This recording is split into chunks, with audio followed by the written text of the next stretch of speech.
Hello, friends. I'm Kush Khandelwal, and this is Ageless Athlete. A few years ago, I started asking questions that would not leave me alone. Why do some people keep pushing mentally, physically, spiritually long after others burn out or break down? What does it really mean to age well when you still crave movement, meaning, and mastery? This show is my search for answers.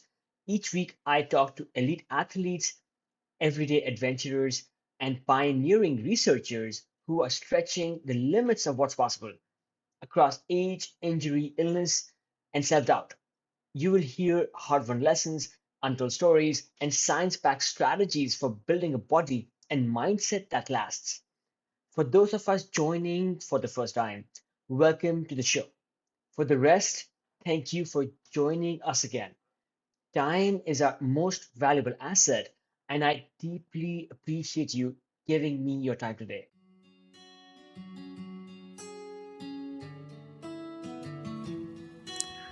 Hello, everyone, from the Ageless Athlete Podcast. This is your host, Kush Khandelwal.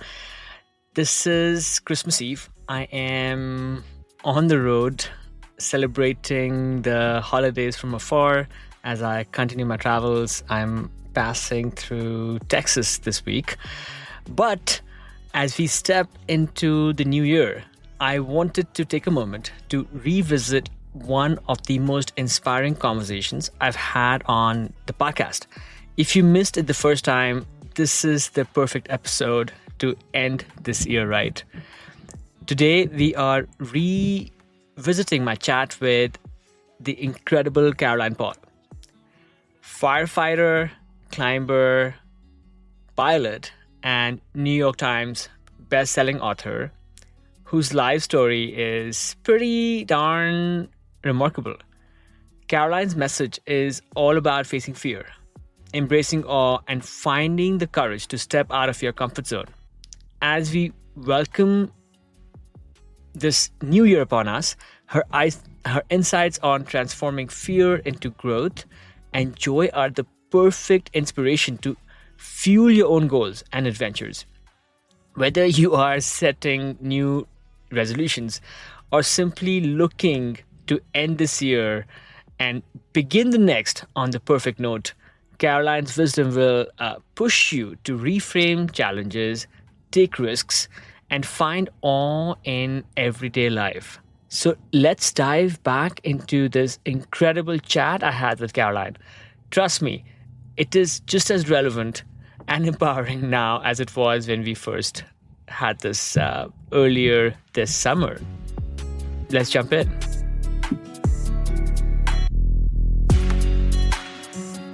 Oh, hi, Kush. I'm so psyched to be on the show. I am in San Francisco. I had coffee this morning, and I'm from the East Coast. I was born in New York City, but I'm a New Englander at heart. Northwest corner of Connecticut. Very rural. From the right coast to the best coast. Awesome. I just discovered your lovely book, Tough Broad, and I've been hooked. I want to start off by asking you to take us back to that time you rode into Yosemite on an electric skateboard. I've traveled through the gate check at Yosemite National Park numerous, I don't know, maybe 100 times over the last 15 or so years. But you blew my mind with your creativity in getting past the entry system. Would you mind giving us a peek into what transpired that day? Yeah, I'll quickly tell you, I was going actually for my first interview for Tough Broad. And I got to the gate and it was the pandemic. And so the rules had changed and you needed a reservation, which was fine. I had my friend had sent me the reservation. It was on my phone, but the very young ranger said, oh, no, your name has to be on the reservation or you can't bring your car in. And I said, well, wow. Okay. Well, can I walk?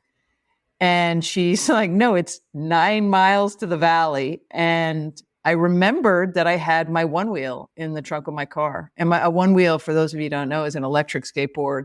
It looks more like, it's like a snowboard with a big wheel in the middle. And I asked her, I said, well, can I use my one wheel, my electric skateboard? And she was shocked because she had just seen my age, which was at the time 57.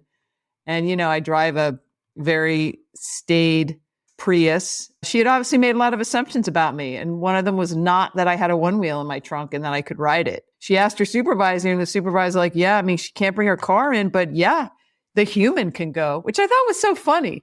But I get it. It's all about traffic, I guess. Anyway, so I went and I got on my one wheel and I one wheeled into the valley.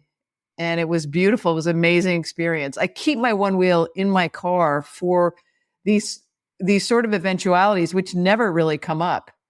And it's just often that I have some free time and I see like a little open space or a little bike trail and I want to get on it. And this time it really came in handy. But it was a great opening to the book because what it showed was sort of our implicit assumptions about what women especially can and cannot do after a certain age. I think if I had been a man, they would have been maybe a tiny bit surprised, but not really. But because I was a 57-year-old woman, I really sort of all the Rangers gathered around when I came back up in my one wheel, to get permission to then go down the gate. They were asking me a ton of questions about the one wheel, but I could tell there were a lot of questions in their head about me. And the beautiful thing, and what I say this in the book, was inside I was laughing the whole time because the person I was meeting in Yosemite Valley was about my age too. And she was way radder than me because she was about to base jump off of El Cap. And that's why I was going. I was going to interview her and also not base jump with her because that was the only adventure I did not do in this book. By the way, the subtitle of the book really explains the book, if that beginning has not, which is, it's called Tough Broad, but the subtitle is From Boogie Boarding to Wing Walking, How Outdoor Adventure Improves Our Lives as We Age. I see electric skateboards in San Francisco all the time. And they're more common here, I guess, than the hallowed roads of Yosemite National Park. But I think even here, I'll have to be careful on what I think about the person riding that skateboard. The truth is you won't see a lot of women my age riding them. And I knew that. And that's actually why I wrote the book. I mean, this book came out of being on my skateboard and looking around, and there were no women my age. I could see a couple men my age. And also when I was on my surfboard, I'd look around especially when it was winter surf, and I see no women my age and no women older. And there were men my age and older. And same when I flew my experimental planes. There was just hardly any women doing it. But again, men my age and older. So I just thought, oh, well, what's going on here? Is there something I don't know? Is there something I'm not supposed to be doing anymore? And I didn't want to give up my outdoor adventure life. And I had a feeling, though, that it was actually key to fulfilling aging. So the book is really a quest more than my other books, which have been more statements or opinions. And this is a quest. I actually don't know. And I do a lot of research. You have been breaking barriers and you have been dropping jaws through this quest of yours. I'm so excited and humbled to have you join us today. I'm inspired. But yeah, just going back to that little story, curious, where do you get this, this chutzpah as well? Most people who were raised in this country, in the US, most people, like you said, who might be around your age, they would not have thought to do that. I come from a country, I was raised in India, and people are always looking for ways to get around. So I would not be surprised if people would try and find ways to abandon their cars and get on their bicycles or whatnot. What is it about your personality that pushes you to challenge convention or traditional thinking? I just think that I had my one wheel in the back of my car because I always want an opportunity to get on it. It's an opportunity to get outside and explore something. So it's more my sort of exploratory mindset, I guess. I grew up I was born in 63. Those of us born in the 60s and who grew up in the 70s really were used to kind of a feral childhood. It was pretty much a get on your bike and come back at dark kind of thing. And we lived in the country for most of our young lives. I have an identical twin and a younger brother. And that's what we did. We got on our bikes and we went swimming. We got on our bikes or we went sledding. We went skating. We did things outside to pass the day. And so it's kind of second nature. Have you always been outdoorsy and adventurous? Any favorite story of you growing up? that was perhaps defining as you grew up and continue pursuing this life of adventure? Yeah, I don't know where I got this idea that adventure was a value that I wanted to pursue, except for that it was just, we did grow up in the country and it was clearly the way to have fun. Also, we had National Geographics that arrived at our house every month, I think it is. And they were those yellow spined magazines that many people that I knew had, and then would keep them and line them up on the shelf. So there were all these back issues going back years. And they were kind of the internet for us. And in it were lots of adventurers. And it just looked like the exciting life that I wanted to have. You know, my parents were not outdoorsy, but what they did do for us is that they wanted us to be well rounded. It's not even that they wanted us to be brave or resilient or learn risk assessment like I think parents might do now. That those weren't part of the vocabulary. They wanted us to go outside and do things because they thought it would make us more social. It would get us out of the house, and it would just make us more well-rounded, that when we were adults, we could pick and choose what we liked because they had given us, you know, all these options. We also learned the flute, and we also went to a church. Again, not because they were specifically religious, but they wanted to give us the choice later. So they laid that groundwork. So we got lucky that way. But I will say that my siblings are not like me. They don't live an outdoor adventure life like I do, though they both love the outdoors. They don't have a practice of adventure. My sister walks and she swims outside. She does lots of open water swims. But yeah, so it was just sort of a haphazard intersection of, I couldn't really tell you how, but I wanted to live a life of adventure. I find a little parallel here. I was fortunate as well, where my parents also exposed me to a myriad assortment of things, including sending me to summer classes to do artsy things, including backpacking. And I don't think they knew which would stick. The outdoorsy sports thing stuck with me. It seems to me, from what I have been learning about you, that you were also quite competitive. I read about how you were attempting to set the Guinness record. I'm curious, you know, in that spectrum of adventure and sports, where do you think is your happy medium? Not that competitive, actually. I mean, I think when I was young, I had a lot to prove. And so we all want to be first and we all want to be noticed. And I have an identical twin who's very, very competent at pretty much everything. So, but neither of us wanted to be better than the other, but we also didn't want to be outdone by the other. So it was this really crazy. I mean, the way I describe my childhood with my twin is that we were both really good swimmers. I mean, relatively speaking, in our tiny town, we were on the swim team and we would do, first of all, we would not swim against each other. We pick different strokes, but we would always work out extra after practice. And we would swim across the lake and back, which is about 1.5 miles. We were like 11 or 10 when we did this. And routinely, we'd stop in the middle of the lake and yell at the other one because they weren't swimming the straight line that we needed them to swim, which meant that if they were serpentining at all, they were getting more of a workout than we were. And we couldn't have that. Like, we had to be exactly equal because there was always this sense of like, you want to keep up with her, but you kind of want to be better, but you don't really want to be better because that would also be hard. It was just this really fine line. I don't really think of myself as competitive, but again, I was always seeking exhilaration. So I guess when you try to set a world record because you want to be in the Guinness Book of World Records, which, by the way, every kid I grew up with wanted to be in it was the first amazing book when you would flip through the pictures and see the person with the longest fingernails or the, tallest person in the world. I mean, we just thought it was fascinating. So to be in it would be just a kind of a stake in the ground, like something that really bragging rights if you were, a kid. I don't know if that counts as competition. I mean, I definitely did sports and I happened to be okay at them. Wasn't, honestly, I wasn't super great, but I was very dogged. Like I trained, I did extra work in order to, so that in that way, I think sports are great, but I don't really do competitive sports anymore once I got out of school. Well, that's not true. Okay. That's not true.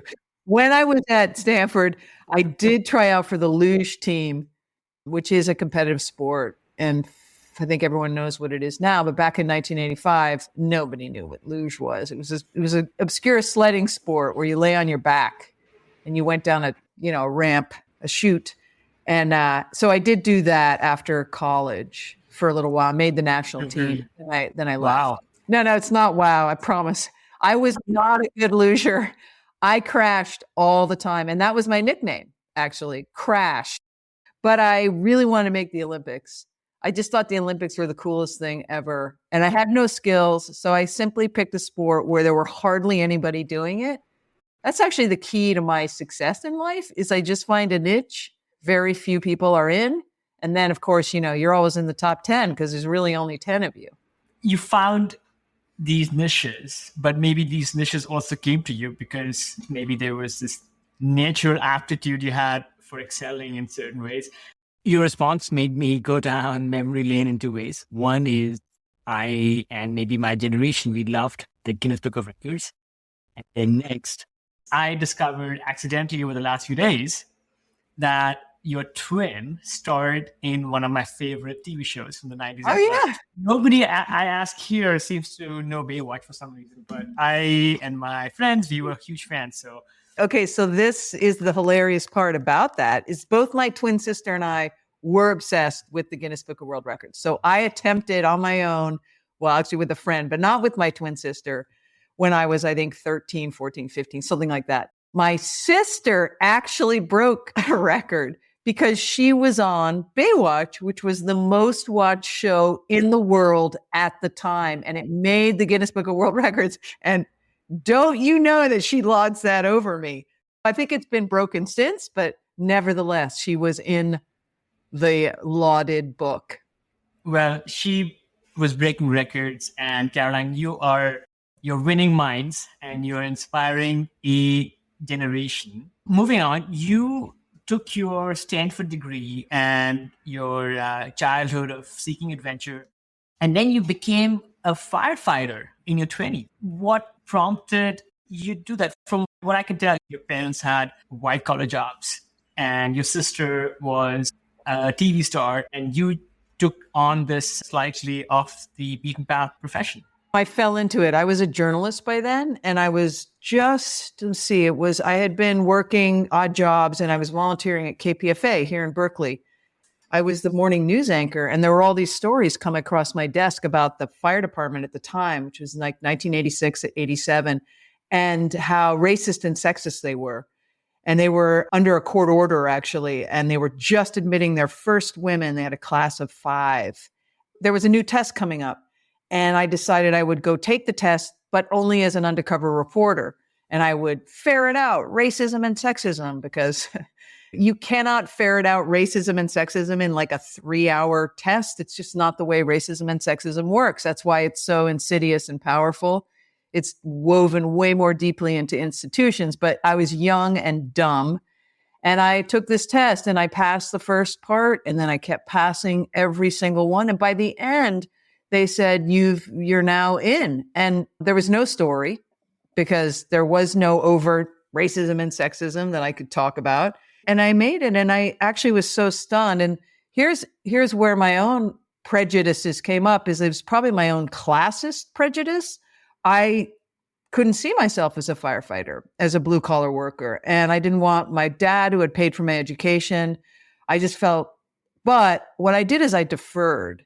And then I went off and did some adventures. I think I quit my job at the time and then did some adventures and came back. And the 1989 earthquake happened. And I was here for that. And I started to read all the stories of bravery and compassion and smarts that the San Francisco firemen showed. And I realized, oh, come on, like you are as narrow-minded as you're claiming they are by just painting them with this broad brush. It's a terrible institution.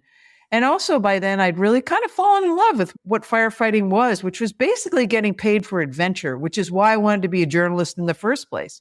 So I called back the department and I said, I'd like to take the job. And so I went in, I was the 15th woman and there were 1,500 men. I'm so lucky because it was an amazing job with really incredible people, brave people, honorable people, some bad people, but of course that's the way it is everywhere. And it was really a coming of age for me.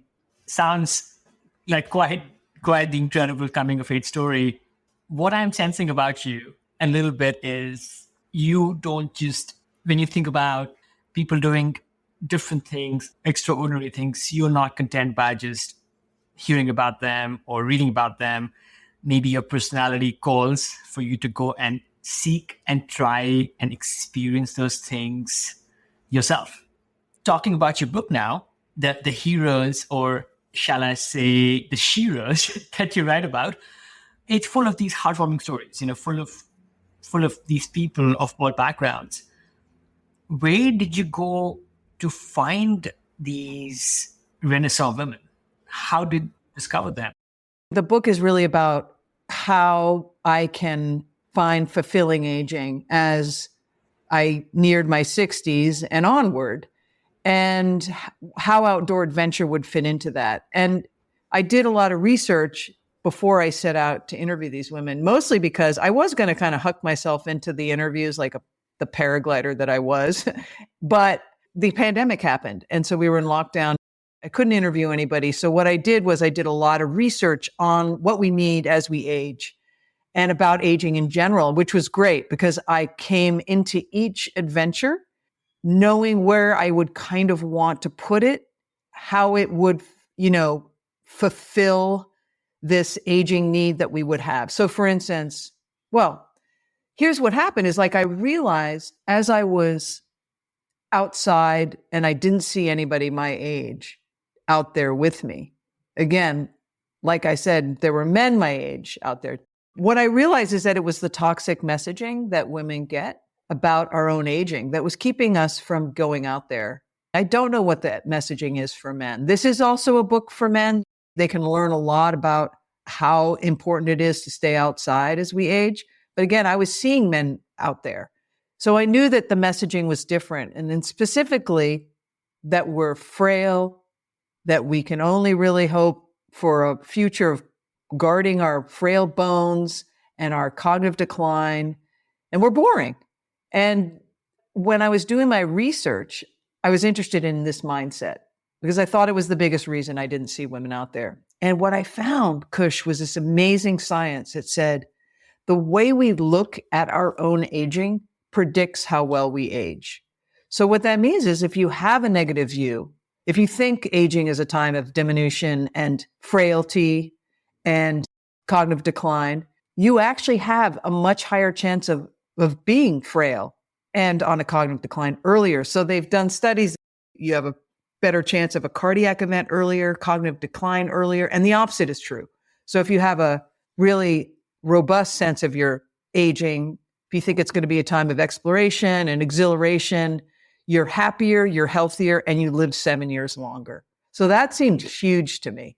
And so my quest when I went out was to find, I had a feeling that outdoor adventure was going to be an antidote to this negative mindset about our own aging because, and you know this as a climber, what nature asks of us when we go outside is to be strong, is to use our cognitive faculties, is to be nimble, is to be exhilarated and fun and brave.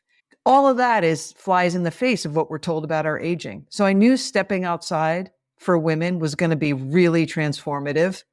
And so what I was looking for was specific ways to do that, depending on the wide range of the way we age. So some of us age with more physical limitations than others.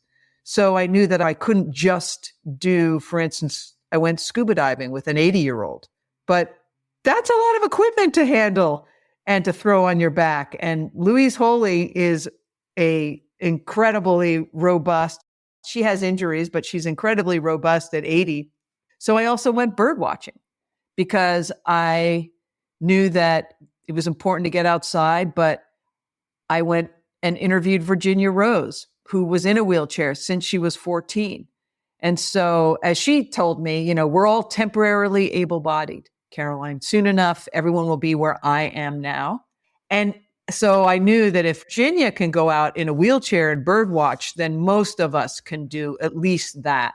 And so I wanted a wide range of outdoor activities. But of course, this book isn't profiles of all these women. it's a real look at fulfilling aging and how different ways of getting outside offer us that.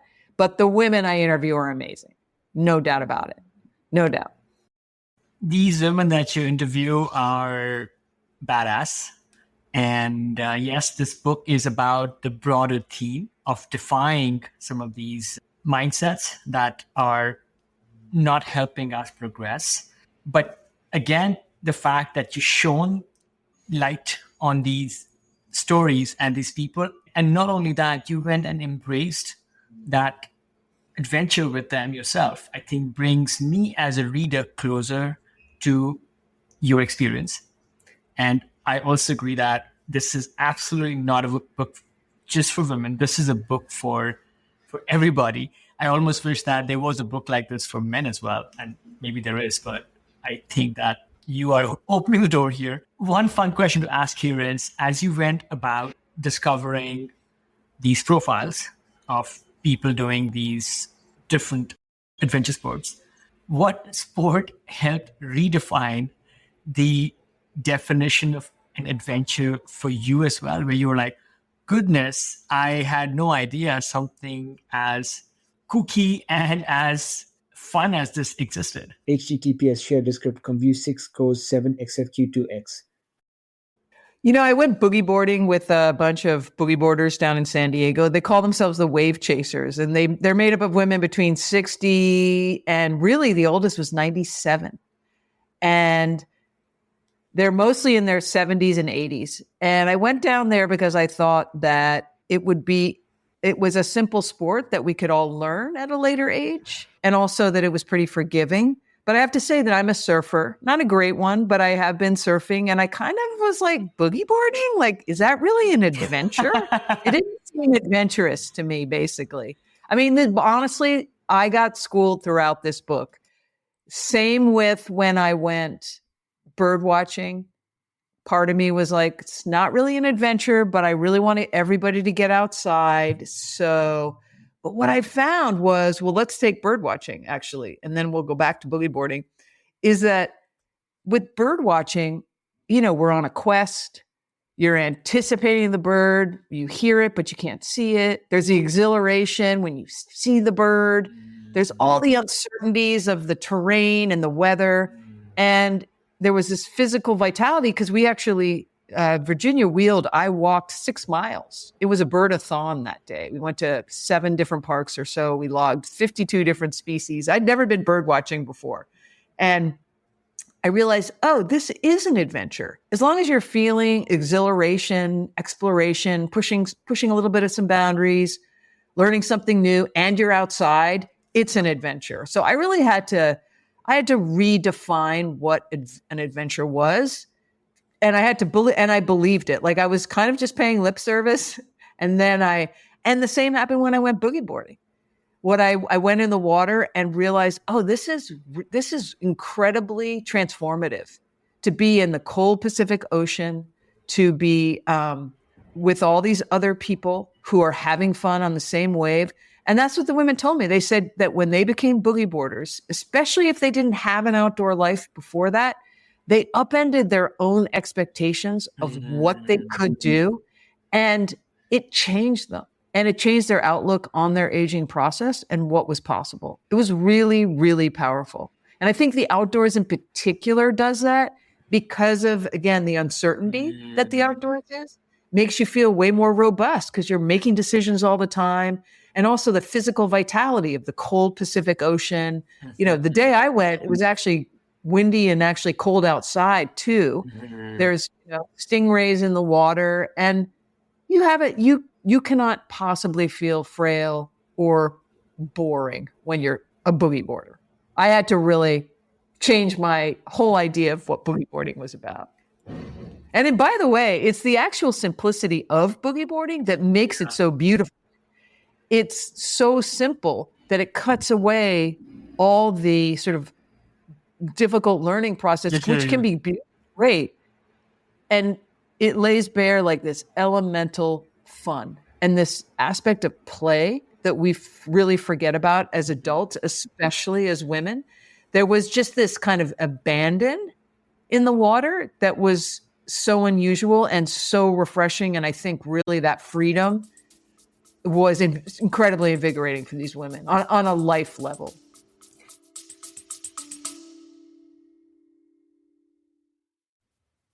I've been thinking a lot about energy, not just in training, but in recovery, in focus, in how we age. So when I came across NutriSense, it hit home.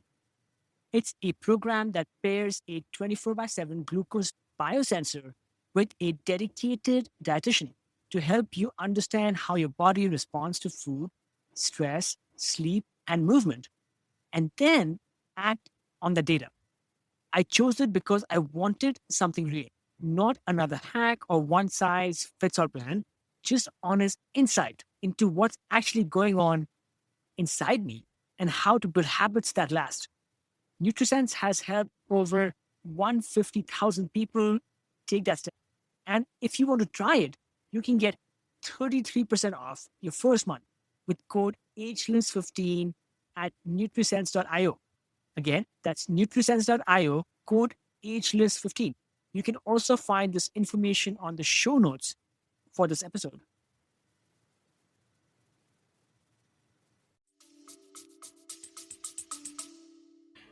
So many amazing things jump out at me from what you just said. Thank you for that. I'm a surfer myself, and I think I have a bit of your mild condescension as well when I see Right people now, on we're boogie terrible. board. But I think the way you delightfully narrated that story in your book, made me think about some of the essentials of why we take up these sports. And what you experience on a boogie board is in many ways the same as surfing. You experience the beauty, the majesty, the power of the ocean, also the uncertainty, because every wave is different. And then finally, you also experience that camaraderie you have of sharing that with good friends. Which is not as much surfers, like, they talk about the aloha spirit. I'm like, that is such baloney. Like, boogie boarders, first of all, most of them weren't even on the face of the wave. They were just doing the whitewater. Mm-hmm. And they loved sharing a wave. And that does not happen a lot. And certainly, surfers talk a big game about the spirit, but boogie boarders really embody it, especially these women. I have to agree that surfers, especially in the cold waters we have around where we live, are usually not as friendly or as filled with the goodness of the human spirit. I think these women seem to be more deserving of good waves. And this group of women is a good example of that. Many of these people, again, profiled in your book, they seem to have had somewhat of a midlife awakening of sorts. Maybe they were not athletes in their prior lives, and they discovered the sport and they have so much passion for it. Is there a particular reason why, or is this just happenstance that many of these people are like that and you did not go and spend time with people who were, let's say, lifelong athletes and were just seeking to continue their performance with aging? I wanted to have a wide variety. So I did want to have some people that had never had an outdoor adventure before, but I was surprised how many of these women hadn't. Partly I wasn't looking for really good athletes because I wanted them to be relatable. So nobody's an expert at what they do here. There's maybe one woman who was a champion runner and is now an orienteer, and I went orienteering with her. But in general, they were all just sort of enthusiastic. I think it's, for women, a weird thing happens in this culture where our identity is all the cultural currency that we had, which is basically our looks, our reproductive ability, often our job, our caregiving skills. All of that is changing. our looks are changing, we're through menopause. And the kids are out of the house and we're often at the apex of our career. I mean, and we are not really given a new identity. And I think men are. And I see that in the media. You still have Indiana Jones running through the tombs at 75, doing his badass things. You have Liam Neeson beating up people. I mean, they still have some sort of cultural relevance. But for women, you're just a grandmother. I mean, and it's this big gaping hole for women that could be a big opportunity, or it can be really disheartening. And I think that not to be underestimated too is the fact that we have been through perimenopause, and I looked a lot into the hormonal changes of that. And what it does is that those extreme caregiving hormones that have served us very well as we raise kids and nurture a partner and a relationship, those change. And it's not that we become less empathetic, it's that we turn more to ourselves and what we need. And so here we are in our late 50s, 60s, and we have this change in our hormonal system, and our identity is pretty unformed. Nobody's given us a template of that feels useful for us. And so into that, if you want, you can step and open up your life. Or you can freak out and it can all shut down. You can listen to the messaging. But I think that's why these women did not have an outdoor background, but something spoke to them or they wanted to change. And I think a lot of them did this at an inflection point. Like, for instance, Lorraine Voigt, who is a boogie boarder that I spoke to, she had no outdoor background when at 60, it was the pandemic, and she saw these women in the waves and they looked like they were having fun. She didn't even like the ocean. She didn't like swimming. She knew how to swim, but she didn't like it. But she thought, what the heck? Because I think at that inflection point, there's a vulnerability of like, oh, well, how bad could it be? And she had a really tough 50s and she just decided to try it, and it changed her life. And she told me that boogie boarding changed her life.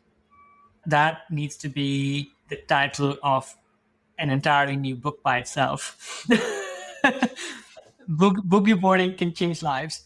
One thing I know I appreciate about discovering something later in life that perhaps one is not inherently gifted at is the deeper sense of gratitude and fulfillment. I know this is for my surf journey. I didn't start surfing until my 30s, and I learned in, again, the tempestuous waters of San Francisco and around. And it was a difficult journey. I mean, every little victory was hard earned, every wave caught, every skill mastered. And I just feel like, obviously, if I had learned early as a kid and I had gotten good, I'm not saying I would regret that, but I'm just as grateful today for everything I've gotten out of that, because I feel that sense of accomplishment that maybe these women do as well, because maybe these women never had the opportunity to, jump out of airplanes or try water sports when they were younger for all kinds of reasons. And now that they're discovering it, there is this sense of aha and joy that is so infectious.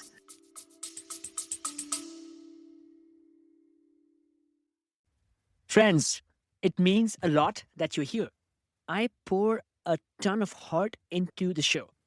The research, the interviews, the editing, it's all me, trying to share stories that matter.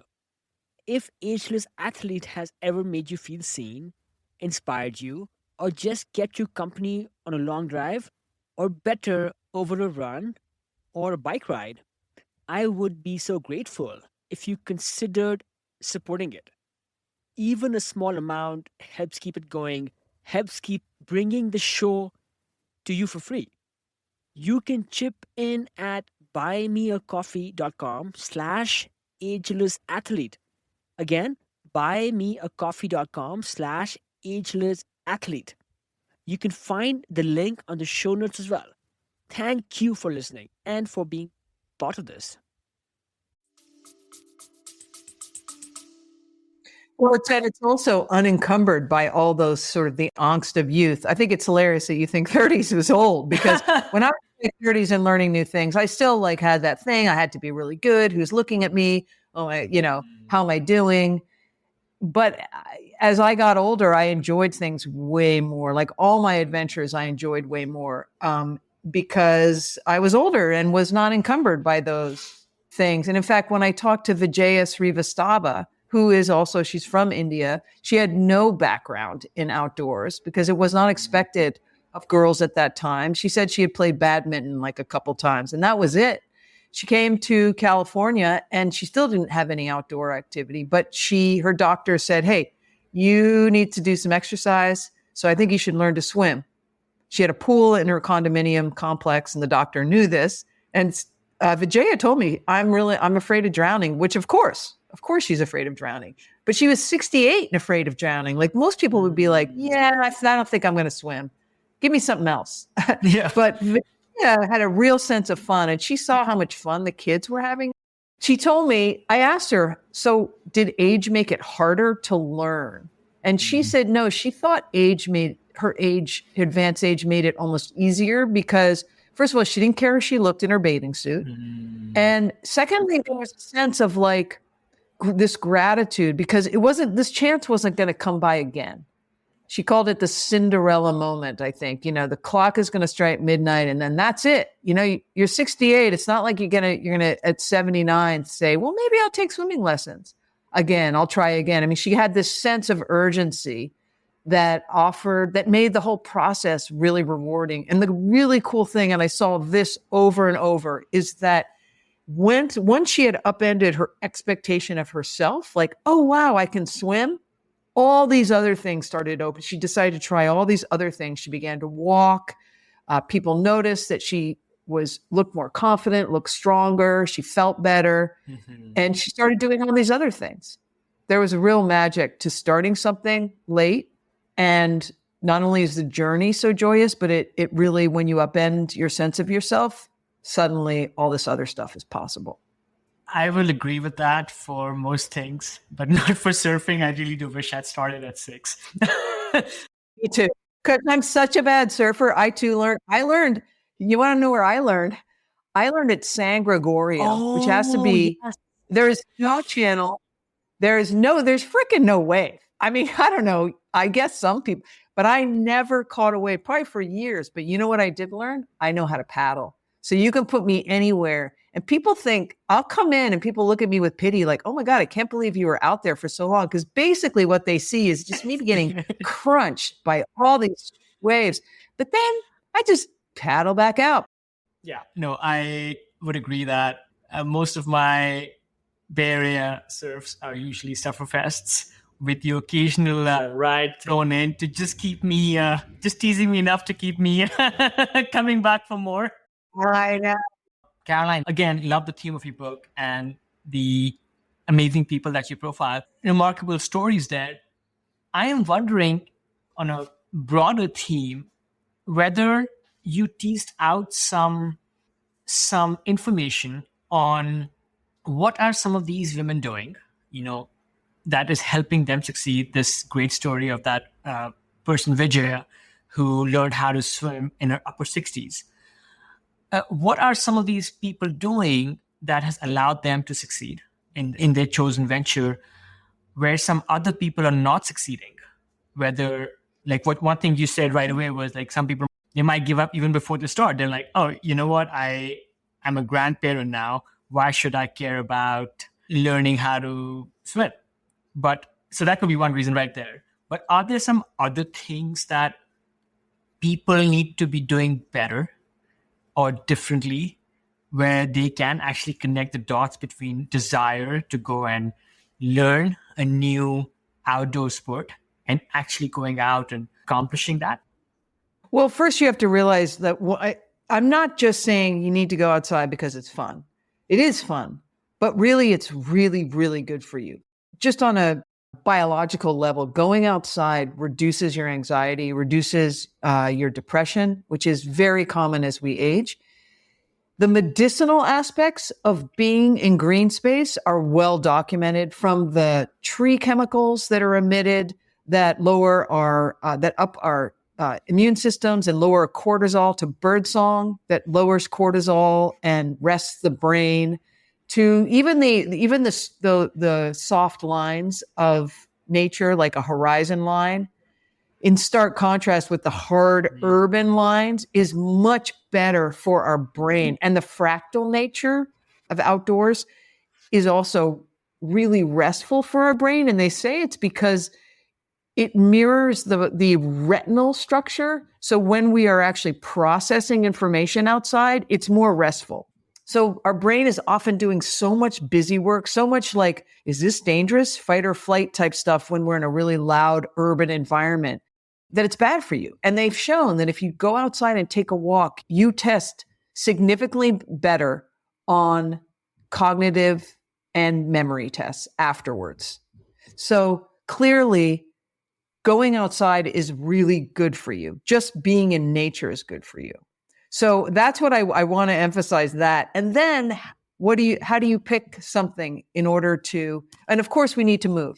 We need to exercise, we need to move. And people go to the gym for that. And that's great. But again, if you're a woman, you're not upending your own expectations of yourself until you really get outside, because again, of the uncertain aspect of the robustness that you feel. It's not just you're getting your heart rate up. You're dealing with cold water, you're dealing with cold air, you're dealing with wind and steep hills. Like that reinforces a newfound sense of confidence when you can do that kind of thing. So getting outside is amazing. That's the first thing. And then how to do it. Well, I covered another swimmer who went on her swimming journey and she did not finish it.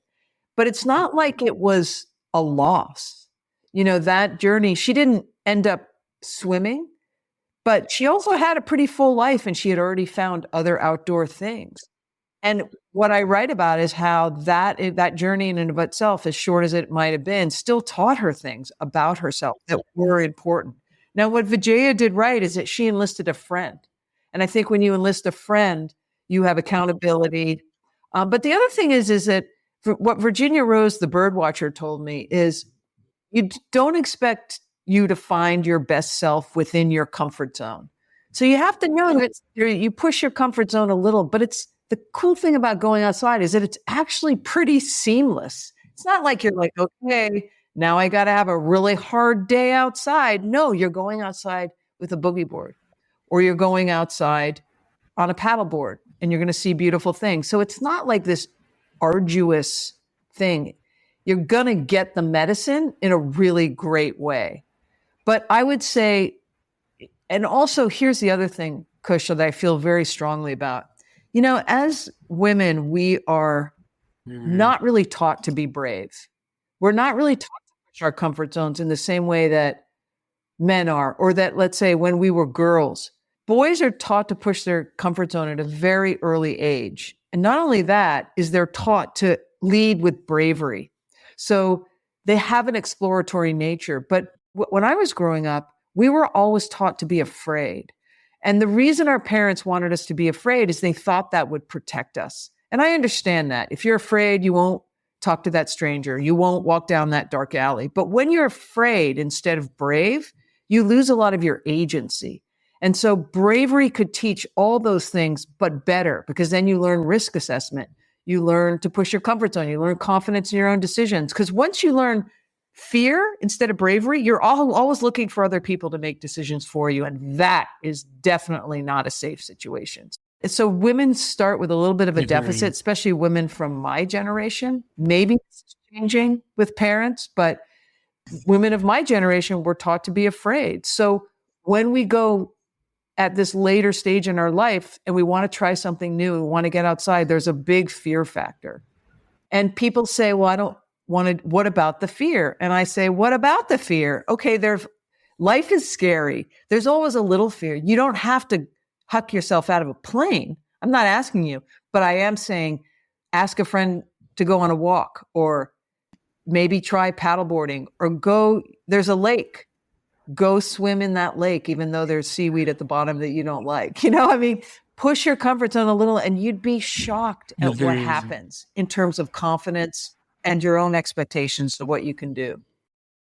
The key points I gather, and you dropped so many. One is getting outside is a reward in itself for all of the healing powers that nature affords us. Second, enlisting an accomplice or a friend helps a lot.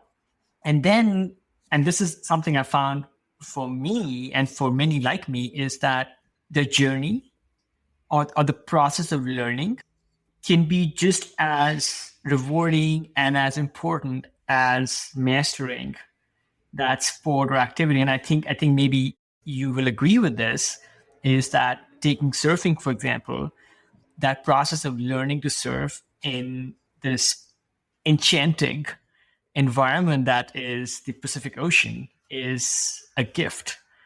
Whatever we end up doing with that, there's always somebody who's better at that sport than we are. But the moments we spend fighting those waves, that is a privilege. So enjoying that process, I think, has benefits that far exceed that sport itself. Maybe one last question here. Any story that particularly jumps out at you from this beautiful book of yours where somebody defied the most extreme odds to partake in an adventure sport? Let me just say one thing, that one of the adventures here that really changed me a lot, if I could, it's when I went wing walking. So wing walking is that really weird sport where it's not even a sport. It's not even a thing. We don't do it. It's from the barnstorming days in the 1920s when they would take biplanes and do aerobatics when flying was very new. And they had people walk on the wing. They would often transfer from one flying plane to another or from a moving car to a plane. They call it wing walking, and they banned it years ago because, of course, there was lots of accidents. Because barnstorming meant that these biplanes would often fly through barns. But anyway, there's one school in the United States that does teach wing walking. And I got a video of this woman doing it, and her name was Cynthia Hicks, and she was 71 years old. And when I saw that video of her getting up on a wing, I said, I have to talk to her. And she told me, Caroline, you wouldn't believe the courage you feel when you get up on that wing. And so I realized I was going to have to go wing walking. And I didn't want to, because I wanted to write about Cynthia and I wanted to write about this courage, because we need courage as we age. And I didn't want to because I'm a pilot. And why do I get out of a perfectly good cockpit? I don't know. But I took this class, and then at 3,000, get up in the plane. And I've practiced on the ground, going up on the wing, attaching to the king post in the middle. And we take off in this biplane, and at 3,000 feet, I get up on the wing, and I am not happy about this. And the wind is incredible. And it's not wing walking, by the way, Kush. It's wing slithering, I think is the way I describe it. Wing crawling, wing. And then you get to the king post and you strap yourself in, and then the pilot does loops, barrel rolls, and hammerheads. And I went from being like the surliest of wing walkers to ecstatic. I mean, I was just amazed. And when I got on the ground, I was really curious what had happened, because it was adrenaline, of course, some, but that wasn't all of it. And I went and did research. And what I realized I was experiencing was this concept that I think a lot of us know now, because since I wrote the book, there have been books coming out about this. But at the time, I knew nothing about this. And it's called awe.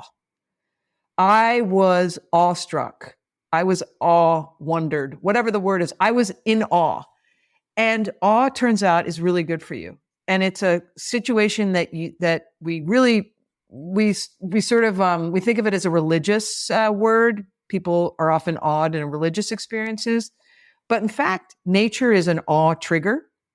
So when you look at the night sky, you feel awe. The eclipse, everybody talked about the eclipse as being, awesome, just in awe. Basically, awe is the feeling that you get in the presence of something bigger than you. So it's a mystery, a mysterious, huge thing. And it's a feeling of like wonder and dread and fear. And what it does is, according to scientists, they call it a reset button. it kind of opens you up neurologically, because when you're in awe, you can't quite process what's going on. So there's no neural pattern that's being laid down. There's no pattern that they're like, oh, let's go to that old groove that we've, because we know what this is. Your brain, you become more open-minded is what scientists say. And so anyway, turns out that I realized, oh, so awe is what I've been chasing for many, many years, because I had noticed that I was less of an adrenaline junkie, but I still loved doing the things I did. I'd more wax poetic than be like, yeah, those terrible thermals I was in. Yay. I was like, yeah, I don't really like thermals anymore. They kind of get me a little gripped when I'm up there flying. So I realized it was awe, and I wasn't boring after all. I wasn't becoming sedate or boring or old, quote, old. I was seeking awe. And turns out they did this amazing study here in San Francisco where they asked people between the ages of 60 and 80 to go on these 15-minute walks. They called them awe walks because they asked the walkers to look at things with childlike wonder. And they tracked these walkers over 8 weeks, and they found that their inflammation markers went way down. That inflammation is a sign of ill health. And the all walkers self-reported way lower depression, way lower anxiety, and higher gratitude and compassion, which is crazy, which makes sense. Oh, and turns out we live in a world of anti-awe devices right now, which is basically our phone, which narrows our focus and makes us feel in power and control. We need to put ourselves in more awe situations, and going outside is the way to do this because it is naturally awe-inspiring for us. And you can also cultivate awe by just really, when you're out there on a pretty flat day, you can still be awestruck by the tiny little rollers coming in because they're beautiful, or the pelicans who are taking full advantage, or maybe if you see dolphins, or just the fact that you're in the Pacific Ocean and the city's behind you is pretty great. So yeah, that experience changed me because I really knew nothing about awe. I went into this book not thinking awe was anything. I didn't know what it was. And yet it became a big part of why we should go outside. I love that because I had a similar epiphany myself, and somebody helped me, or rather something helped me articulate that what I felt and I was chasing while climbing or surfing or whatnot outside was, again, that feeling of smallness against the majesty and beauty of nature. I took this workshop at SLN a couple of years ago, and you probably know this person, Dasher Keltner. He, I think, wrote a book on awe recently. Yeah. I quote him in the book too. The book hadn't come out, but I found him in my research after this experience. So yeah, you got to do a workshop with him. Did you do that on purpose, or did you just want to go to Esalen to do the hot tubs there? You're like, oh, this guy named Dacker, I'll just go to his.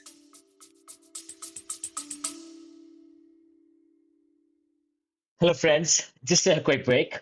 This is not an ad. If you have been enjoying these conversations, I would love for you to subscribe to my newsletter. It is where I go deeper, sharing stories, reflections, and behind the scenes insights that don't always make it into the podcast. I write about what I'm learning from elite athletes and how to stay ageless in body and mind. If you have ever wanted a thoughtful, inspiring read that ties it all together, training, aging, mindset, and awe, you will love this. You can find the link in the show notes or just head to agelessathlete.co. Again, www.agelessathlete.co, that is, to sign up. And yeah, just a couple of emails a month, and you can unsubscribe anytime. Absolutely no spam ever. Okay, back to the show.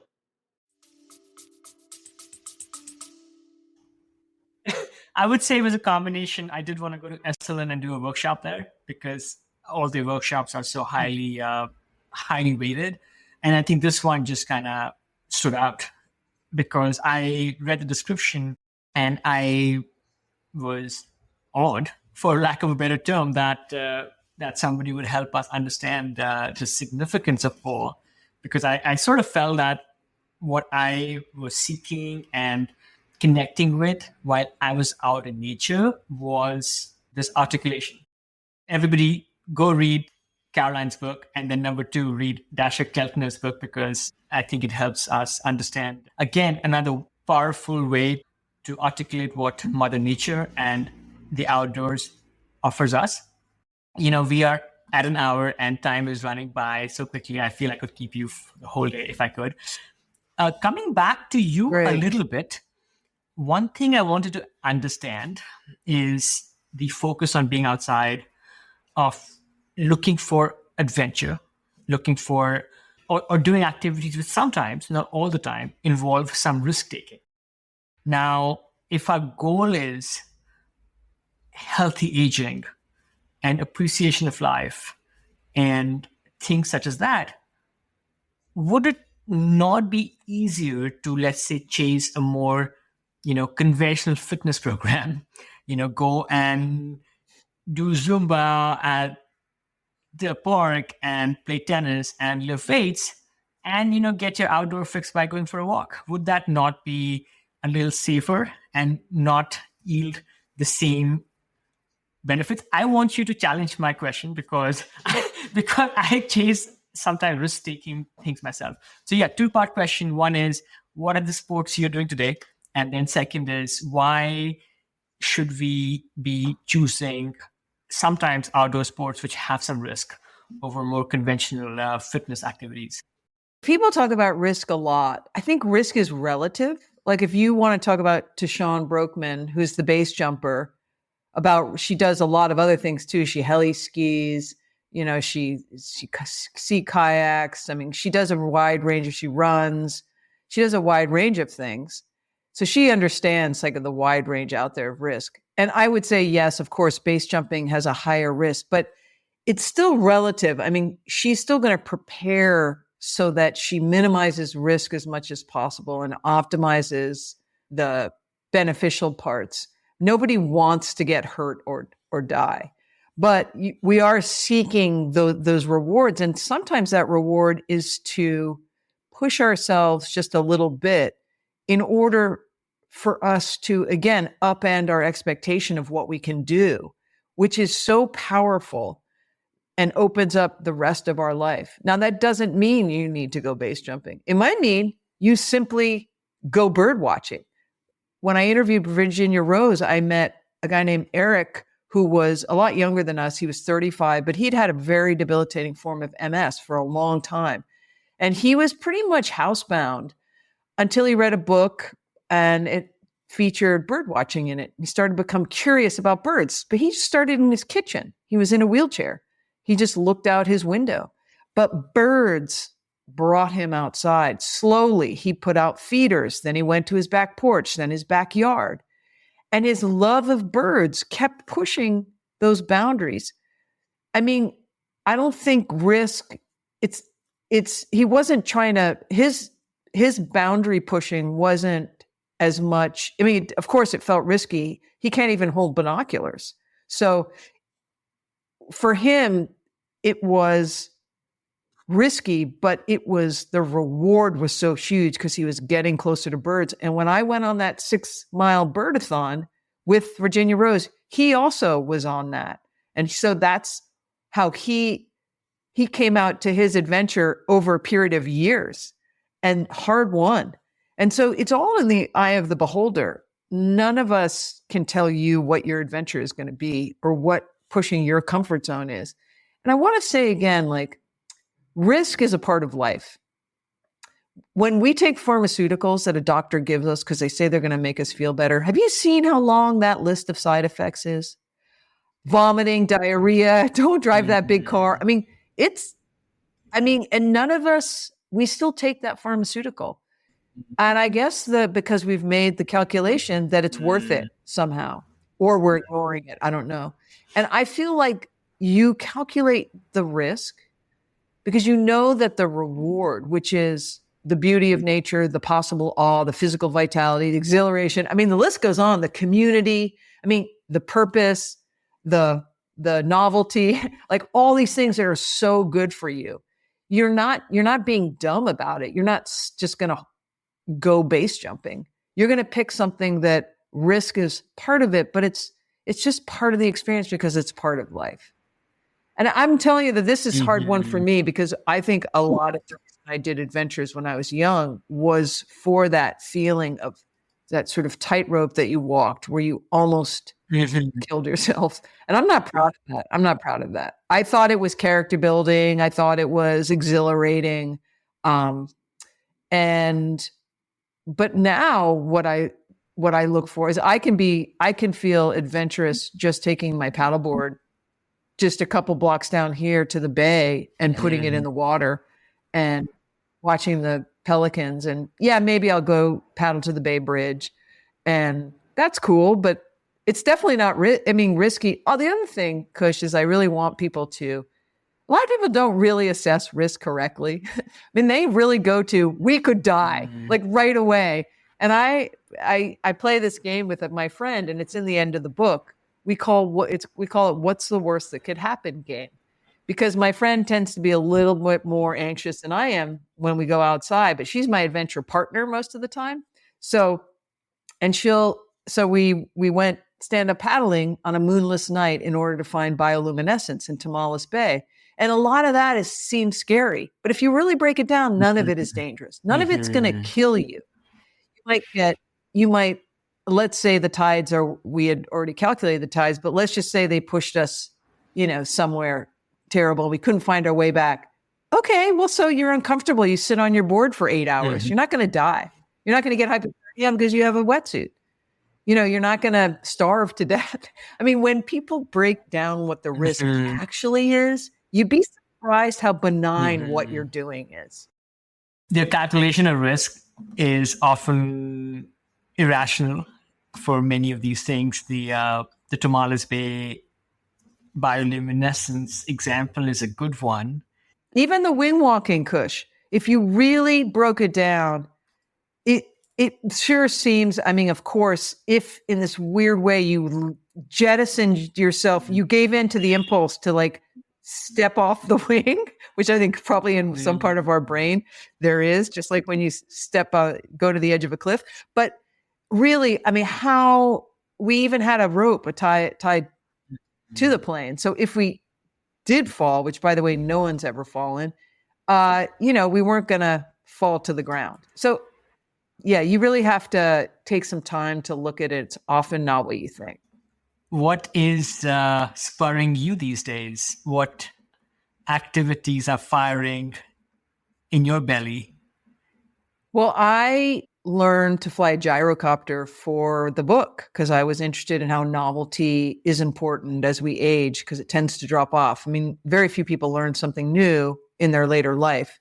So I learned to fly a gyrocopter. I was already a pilot, but it was a very different machine. It's a very odd looking, it's like a helicopter, a tiny little helicopter with an open cockpit. And I've really fallen in love with it, to be honest. And so I fly my gyro a lot. And the other thing is a friend of mine's learned to sail. So I sail with her. I don't really want to learn to sail, but I like this whole new medium of being out on the ocean. And I'd like to learn to navigate. So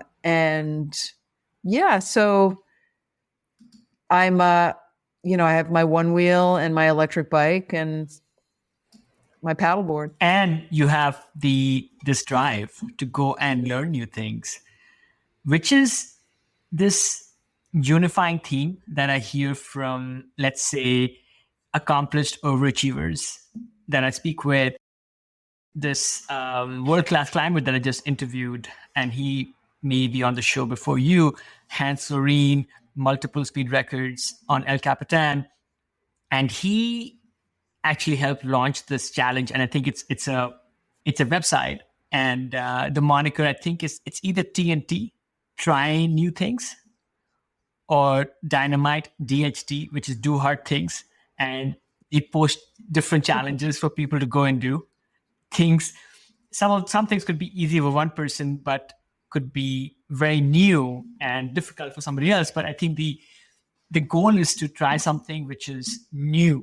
And I think one factor that he was sharing was that when one does try and learn new things, it can actually help transfer this learning process to things that one is already doing. And it's really interesting, that whole neurochemistry thing with learning. How have you experienced, let's say, any other mental and emotional benefits yourself from maintaining this active lifestyle over the years? We have talked about a couple of things, but any other benefits that you find in yourself, or benefits that have come to your community? I mean, I do think that what I was talking about, that sort of mindset. People say, "Oh, you're 60?" And I say, "Yeah, I'm 60." But usually I'm standing like next to my one wheel or with my surfboard or with my gyrocopter. I look like I'm 60. But what they can't compute is that it's a 60-year-old woman who's doing these things. There's this kind of virtuous feedback loop. You know, somebody's admiring that you're you're 60 and you're supposed to be kind of decrepit. And there you are on a skateboard. And that feels good. You know, I want there to be a time when people are no longer surprised that a 60-year-old is on a skateboard or flying a gyrocopter. I agree. That's the kind of reality I am dreaming of myself. Now, just some questions that I like to ask some of the people I speak with who are accomplishing amazing things with their routines and their lifestyles as they're getting older. Any specific types of workouts, let's say for strength, mobility, for crossing, etc., that allow you to keep performing?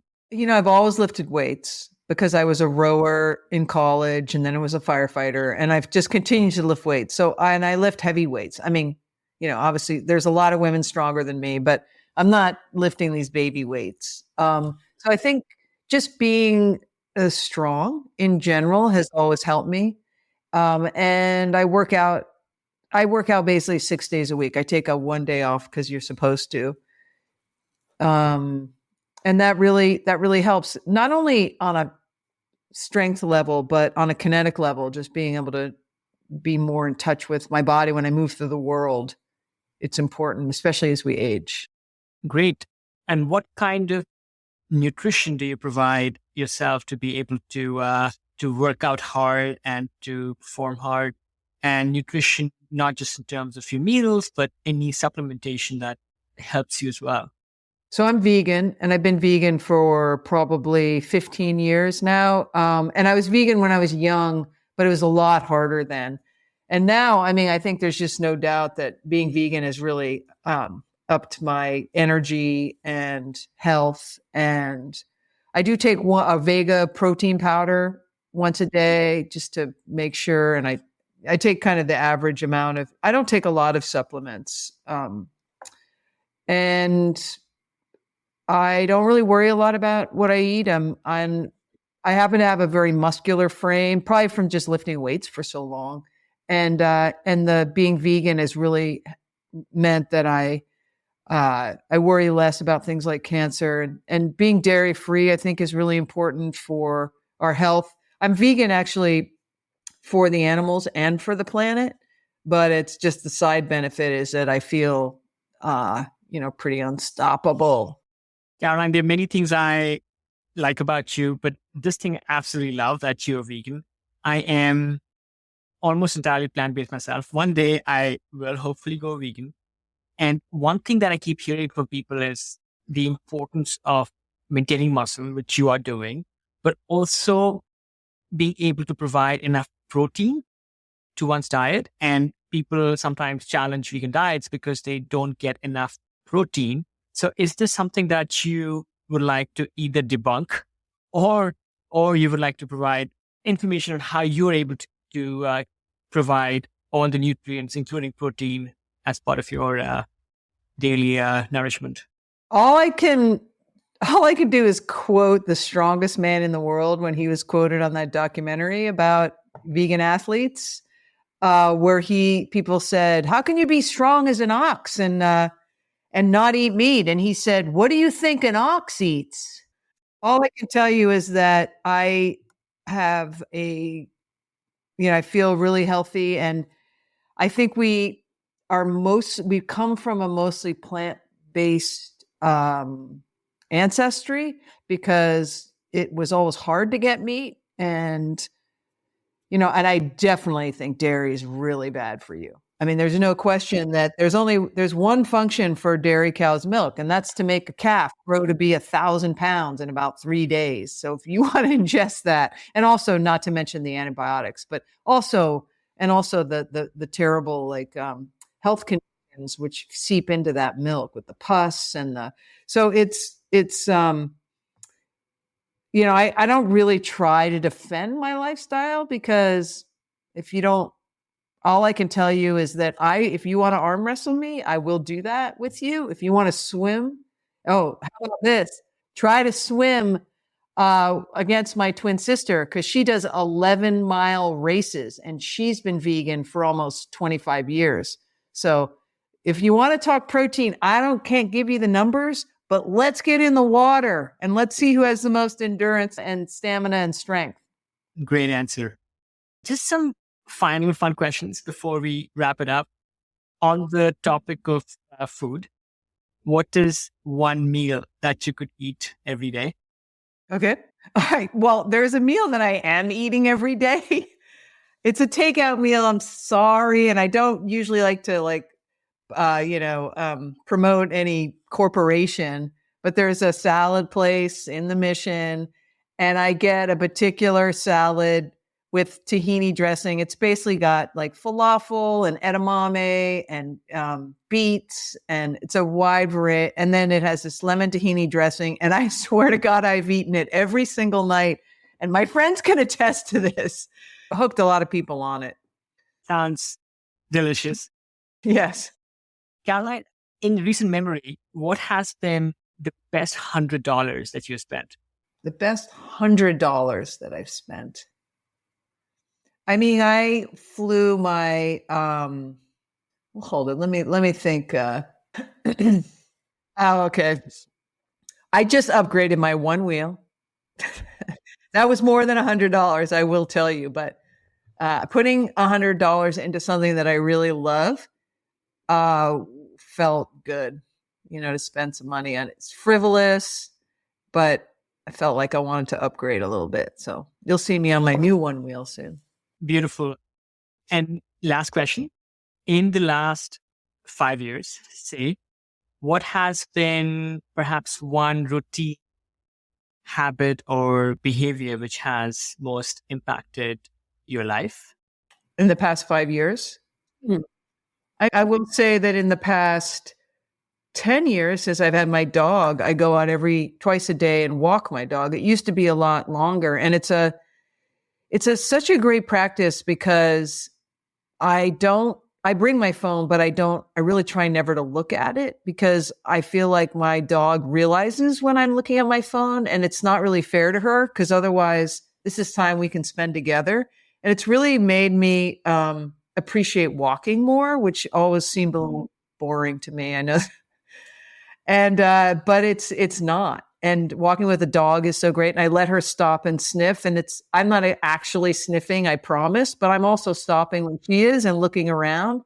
And I see people who walk their dogs and they're constantly on their phone. And I don't know what their life is. Maybe at home they don't have a chance to look at their phone. So now they get to. I don't want to judge too much, but I do feel like it's this opportunity to really slow down and kind of pay attention to your environment in the service of what you have to do, which is walk your dog for an hour twice a day. And that's really been a great practice. We are lucky. I have a small dog and who loves walking and stopping and sniffing, though I also am not confessing to doing the same myself. But yes, we're also lucky to live in a place, the weather we have, which makes getting outside fun and beautiful. Before we go, Caroline, you just wrote this amazing book and you also wrote some other great books. Gutsy Girl is also on my bookshelf that I intend to read. Where can people find your books and learn more about you? And also you have this whole beautiful event schedule. Where can people find some of this information if they ever want to interact with you in person? Well, I could be found through my website, carolinepaul.com. There's a contact there. And there's also events there, though no longer in the Bay Area, but I'm heading to Des Moines next week. So because I'm going to be interviewing the oldest BMX bike racer, Miss Kitty Weston Nauer, who's in the book. We're going to be on at a bookstore together. And then I go to the East Coast, and then I'll be at the Outside Magazine Festival. Outside Magazine is putting on their first festival in in June 1st. So I'll be doing a talk there. And I think I'm hanging out with Rebecca Rush, who's this incredible mountain biker. And then Juliette Starrett, of course, of the Ready State fame, and who just put out a book with her husband, Kelly Starrett, Built to Move, which was on the New York Times bestseller list. And I think we might be doing a talk together. Anyway, I'm be really psyched if I could be in their gilded presence. But there's lots of other incredible athletes. Ray Wynn Grant will be there outdoor. Yeah, it's going to be it's a real honor to be there. I'm actually in Outside Magazine this month. Yeah. Which is hilarious because I used to read Outside Magazine so much after National Geographic kind of fell away and for adventures. And then, well, there I am this month, March, April. So yeah, sorry, Caroline MB Paul. CarolinePaul.com is my website. And then I'm seen on Instagram, at Caroline M as in Michael, B as in Bravo, Paul. Thanks for all those links. We will put those links in the show notes. And if people wanted to buy your book, can they find those links on your website, or where's the best place to buy your books so you get the most benefit from the purchase? Well, I love independent bookstores. So go to your independent bookstore, your local bookstore. They'll order it if they don't have it on the shelf. Folks, go read Tough Broad. And Caroline, you are one tough broad. Thanks for coming on the show. It's been a delight.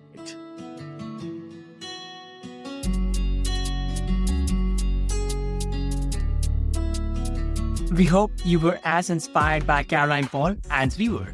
Remember, never too late to embrace adventure and discover the joy of the outdoors. Pick up a copy of Tough Broad. Find your own adventure. Share your experiences with us. Thanks for joining us.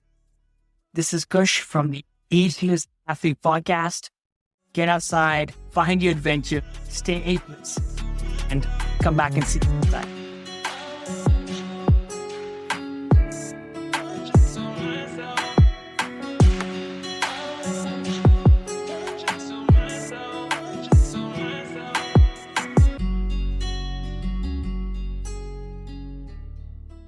Friends, this is not an ad. This is just a quick message to those amongst us who are listening to Ageless Athlete Podcast for the first time. I would love it if you would hit subscribe and follow on your favorite podcast app, whether it's Apple Podcast or Spotify or Stitcher or Overcast or what have you. We bring you stories and routines and other inspiration from elites in the world of the best outdoor sports. In each episode, you will find how these athletes stay connected to the outdoors, maintain peak performance, and continue to thrive as they age. I encourage you to look through prior episodes and listen to a couple and see if they resonate. And then, come back next week. We release an episode each week. And I am really inspired to bring you some of the best stories from the world of the outdoors. Okay, back to the show.